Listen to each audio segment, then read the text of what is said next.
All right, so the next fight on the card, we have two welterweights. I'm personally really excited about this, and I'm really interested to hear what your take, especially, is going to be on this one.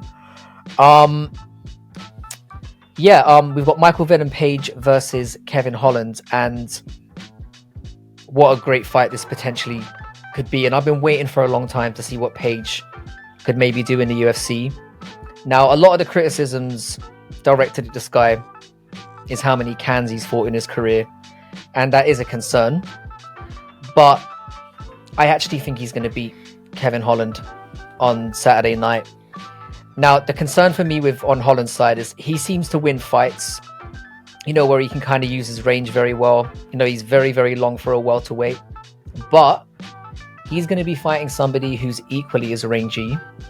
And I think that Page is going to bring like a level of unorthodox striking that Holland's never really had to deal with. And I feel like he's going to land something big in this one. He has the power advantage. And I think Kevin is going to have some moments landing. He's going to land that jab, and he might actually have a better chance in this fight if he goes for a takedown. But, we know Kevin Holland doesn't like to do this really, and I expect this to stay striking. And I just have this weird feeling. I know maybe it's a little bit of Brit bias here. I have a feeling that Page is going to get a statement win here, and that he's going to propel himself into some really good fights later on in the year. So yeah, I'm going with MVP. It's not a bad pick.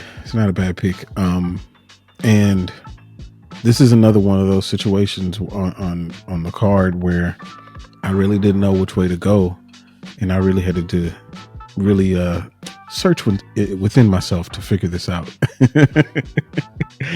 But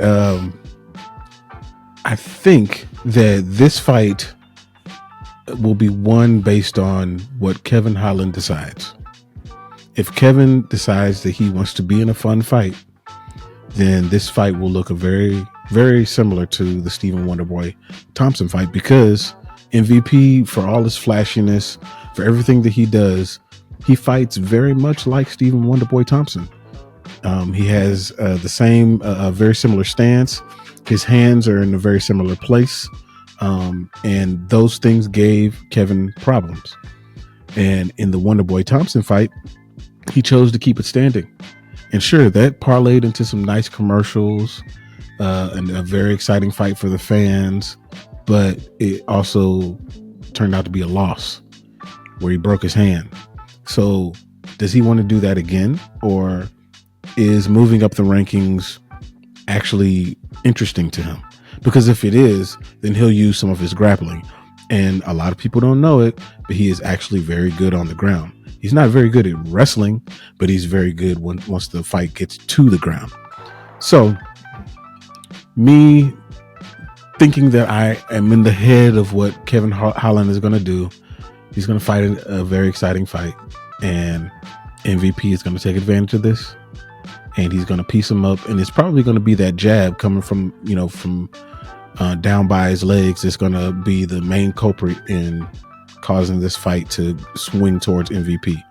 I don't know if he'll actually make a massive statement because of how elusive Kevin is when it comes to being finished with strikes. He'll get finished by grappling, he'll get choked out or something, but it's hard to finish him by strikes because he moves around too much. And he always feels like he's one punch away. But I do think the MVP unfortunately wins this fight. And I like MVP a lot. And it's just that I've really been hoping that Kevin puts it together mentally to really want to be somebody that's in that championship picture. And it doesn't feel like he really wants to be there at this point in time. So I think it's MVP's fight to lose. Yeah. I think it's the mental aspect that you've touched upon there that has made me sway in favor of MVP, because I think I love Kevin Holland. Again, what you said is exactly bang on for me as well. I want to see him get it together. But he, the talk about retirement he had previously was something that played on my mind as well. He doesn't seem to be somebody who's interested in like you said, making that run towards the belt.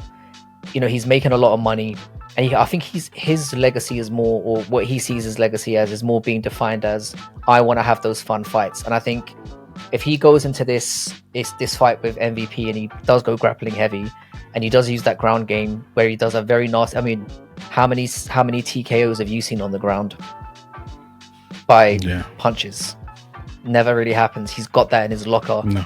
It's just that I think he wants to be remembered more for being that guy, the guy who gets in fun fights, and win or lose, you know, that's how he wants to be remembered. Exactly. And I think he'll always have a job and a place in the UFC as long as he wants it, because he is very much liked by the brass, and he is willing to say, do you know what, I'm going to throw logic out the window and fight the way people want to see me fight, as opposed to fighting the fight that he probably should fight, or the smarter way to fight.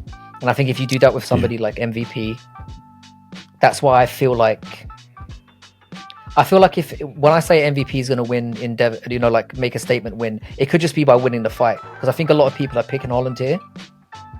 I do think he's going to catch him with something. He might not necessarily knock him out. I can see him dropping him with something flashy, and that being something to stick on the highlight reel. So that's probably more where I'm leaning towards. I'd be happy if either guy won. I love both dudes. I would time too. For both of them in my life. Yeah, I would be happy either way. I would be sad either way as well for whoever loses. Because for Kevin Holland, if he loses, I feel like it doesn't really set him back as much. Just because it just puts him more firmly in that Cowboy Cerrone, Derek Lewis, Joe Lozon, just that lane of people who are really good fighters, but aren't somebody that you would consider for a championship. And he would just fit right neatly in that area where he's super popular, makes a lot of money, but belts aren't really on his mind. But for MVP, if MVP loses, totally different story. He's 36 years old, and people are going to really start looking at him as being an old welterweight. And also a fraud. Yeah. Also a fraud, because like, as good as he was in Bellator and he had some impressive wins, if you look at the CV, it's not brilliant. And he has some iffy wins in there that was sort of, you know, I feel like it would really tarnish him for good if he did lose this one. But it says a lot about this fight that, you know, we've got one of the most stacked cards of all time, and this is the feature fight. It shows how what they're expecting and marketing this fight to be. So hopefully we get that. I hope so.